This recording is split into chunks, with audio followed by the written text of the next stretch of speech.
وقت کا سب سے بڑا تقاضا ہے ہم لوگوں کے پاؤں پڑھ کے ان کو اللہ کا راستہ بتائیں۔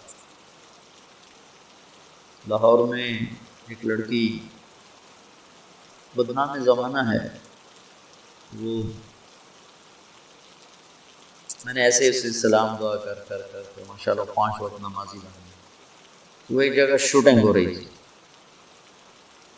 تو میں نے اسے فون کیا،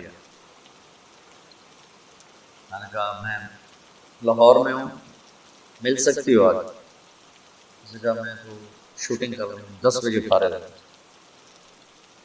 میں نے کہا اچھا بیٹی یا فارغ ہو جاؤ پھر آ جانا، میں تیرا انتظار کروں، چاہے لیٹ بھی ہو تو آ جاؤ۔ یہ ہے کوئی 8 بجے 9 بجے پوری شوٹنگ ٹیم، باقی اداکار، ڈائریکٹر، کیمرہ مین سارے وہاں پہنچ گئے۔ میں بڑا حیران ہوں، تم تو کہہ رہی تھی میں 10 بجے فارغ ہوں۔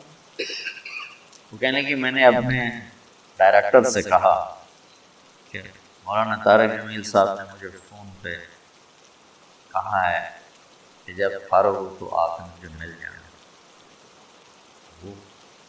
وہ ڈائریکٹر بھی سامنے بیٹھا تو یہ کہنے لگے کہ مولانا طارق جمیل صاحب تیرے جیسی لڑکی کو فون کریں یہ کیسے؟ انہوں نے کہا آپ یہ کہتے ہو مجھے بیٹی کہتے ہیں۔ تو اس نے کہا شوٹنگ آف کرو۔ تو پورا سارا شوٹنگ کا جتنا بھی عملہ ہے چلو چل کے مولانا کی ملاقات کرو، میں اس آدمی کو دیکھنا چاہتا ہوں جو ایک طوائف کو بیٹی کہتے ہیں۔ وہ سارے مجھے ملنے آئے، سارے صرف ممبر پہ بیٹھ کے تقریر کرنے کا تمہیں شوق ہوتا ہے کہ ہم بھی علامہ کہلائیں، ہمارے بھی کوئی جوتے اٹھائے، کوئی بیگ اٹھائے، کوئی آگے چلے، کوئی پیچھے چلے، کوئی چائے پیش کرے، کوئی روٹی پیش کرے۔ شاہ اسماعیل شہید نے بازار حسن میں گشت کیا، موتی طوائف کے پاس گئے تھے، اللہ مجھے بڑے بول سے بچائے، اللہ مجھے بڑے بول سے بچائے، اللہ مجھے بڑے بول سے بچائے۔ 1831 میں ان کی شہادت ہوئی، 1831۔ تو 1831 سے پہلے کا زمانہ یعنی 1810-20 کا زمانہ لگا لو جب وہ دلی میں ہوتے تھے۔ اس کے بعد بازار حسن میں اللہ نے مجھے توفیق دی جائے اور میں ان طوائفوں کے گھروں میں گیا، ان سے ملا، ان کے پاس بیٹھا، ان کی ہمدردی دلداری کہ اللہ نے مجھے توفیق دی، ان پر خرچ کرنے کی توفیق دی، انہیں گناہ سے بچانے کے لیے۔ تو 8-9 سال ہونے کو آئے، کولمبے کے بازار حسن میں ہر ہفتے تعلیم ہوتی، اس میں طوائفیں آ کے تعلیم میں بیٹھتے، کسی کو کلمہ نہیں آتا تھا کلمہ یاد کرو، وضو نہیں پتا تھا وضو کرو، نماز کا نہیں پتا تھا نماز سکھائی، اور کتنی لڑکیوں کی شادیاں ہوں، کتنیوں نے کہا ہمارا خرچہ لگا دو تو ہم یہ پیشہ چھوڑ دیں گی، میں نے ان کا خرچہ لگا دیا، وہ گھر بیٹھ کے کھا رہی ہیں، برائی نہیں کر رہی۔ مجھے اس میں کوئی آت نہیں محسوس، میں ان سے بھی اپنی آخرت کا سامان سمجھتا ہوں، اور میں نے ان کی نائکوں سے کہا ہوا ہے جو اپنی بیٹی کی شادی کرے گی میں سارا خرچہ دوں گا، اور جتنا مظلوم یہ طبقہ میں نے جا کے دیکھا ہے، بہت مظلوم طبقہ، مرد کی ہوس پوری ہوتی ہے اور لڑکی کے ماتھے پہ طوائف کا داغ ہوتا ہے، اور وہ اسی طرح سیٹھ صاحب بھی ہوتا ہے، چودھری صاحب بھی ہوتا ہے، میاں صاحب بھی ہوتا ہے، سردار صاحب بھی ہوتا ہے، مہر صاحب بھی ہوتا ہے، اسی طرح ہوتا ہے، اس کا کالر سفید رہتا ہے، لڑکی کے ماتھے پہ طوائف کا داغ ہوتا ہے، پھر 7 سمندر کا پانی بھی اسے دھو نہیں سکتا۔ یہ داغ لگانے والے سارے عیاش لوگ، جن کے عیاشی پر تو پردہ پڑ گیا اور اس کے ماتھے پہ کالا داغ لگ گیا۔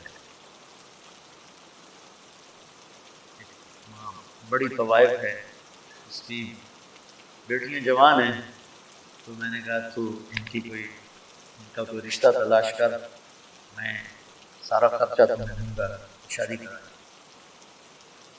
وہ کہنے لگے مولانا صاحب طوائف کے کوٹھے پہ کون رشتہ مانگنے آیا؟ مجھے لگا جیسے کسی نے میرا دل چیر کے رکھا۔ طوائف کے کوٹھے پہ رشتہ مانگنے یہاں تو عزت سے کھیلنے آتے ہیں، رشتہ مجھے اللہ کے فضل سے میں اسے اپنی آخرت کا سامان سمجھتا ہوں۔ کم از کم ایک پورا محلہ طوائف ہے، اس میں نمازیں شروع ہیں، کئیوں کو میں نے عمرے کروائے،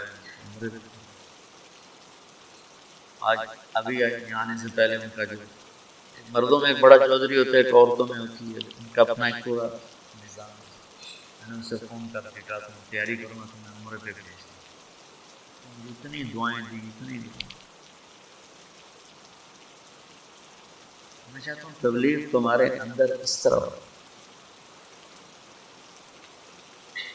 میری تمنا ہے کہ اللہ آپ کے اندر تبلیغ زندہ کرے، پھر چاہے ممبر پہ بیٹھو، کرسی پہ بیٹھو، درسگاہ میں بیٹھو، دکان پہ بیٹھو، گھوڑے پہ بیٹھو، گاڑی پہ بیٹھو، ہوا میں اڑو، تبلیغ تمہارے اندر۔ لیکن ابھی تشریف فرماتے کہ طوائف کو گزر پیچھے سے دلیل دے رہا وہ مدینے، کہنے لگے یہ کیسا نبی ہے جو اکیلے ہی روٹی کھاتا ہے، کسی کو بلاتا ہے؟ وہ تو آپ کو تکلیف دینا چاہتے، تنگ کرنا چاہتے۔ آپ فرماتے طوائف ہے، اس کو دھکے دے کے باہر نکلے، آپ نے فرمایا آ جاؤ، آ جاؤ، بیٹھو، ساتھ بٹھا لیا۔ تو کھاؤ۔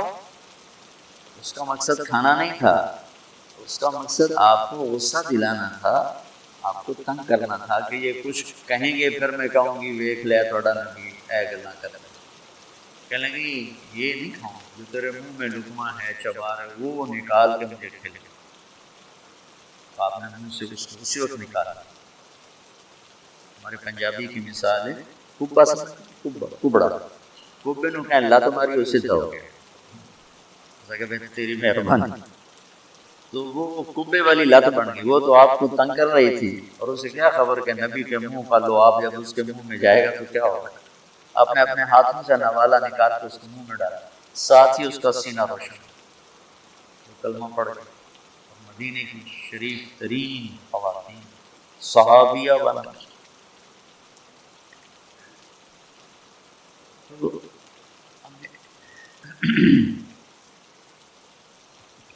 ہمارے بزرگ تھے ڈاکٹر اسلم صاحب رحمۃ اللہ، رائمنڈ میں زندگی گزاری، جب میں رائمنڈ پڑھتا تھا اسی میں فوج میں تھے، تو نظام الدین کے مولانا الیاس صاحب رحمۃ اللہ علیہ سے کہنے لگے میرے پاس آدھا گھنٹہ ہے، آپ مجھے تبلیغ سمجھا دیں۔ مولانا الیاس صاحب رحمۃ اللہ نے فرمایا کیا کرتے ہیں؟ کہ میں ڈاکٹر بڈھا سا میں باقی بیٹھا، اس کو آدھے گھنٹے میں ڈاکٹری سمجھا۔ میں آدھے گھنٹے میں اس کو ڈاکٹری سمجھاؤں گی، سن پڑھ کو میری عمر گزر گئی، میں اس کو ڈاکٹری سمجھاؤں آدھے گھنٹے میں؟ کہنے لگے مجھے تم نے کوئی گسیارا سمجھا کہ میں تمہیں آدھے گھنٹے میں تبلیغ سمجھا؟ بہت ٹائم لے کر آؤ، میں تمہیں سمجھاؤں۔ پھر وہ ایسا لگے کہ ساری زندگی ان کی رائمنڈ، بس مرض الموت میں بیمار ہو کے گھر گئے۔ جو کچھ میں نے دیکھا ہے یہ 50 سال ہونے کے مجھے تبلیغ میں، تو میں تمہیں ممبر کے 1 گھنٹے میں کیسے سمجھاؤں؟ اس سے تمہیں مشورہ دیتا ہوں کہ جو کہوں وہ کر لیا کرو،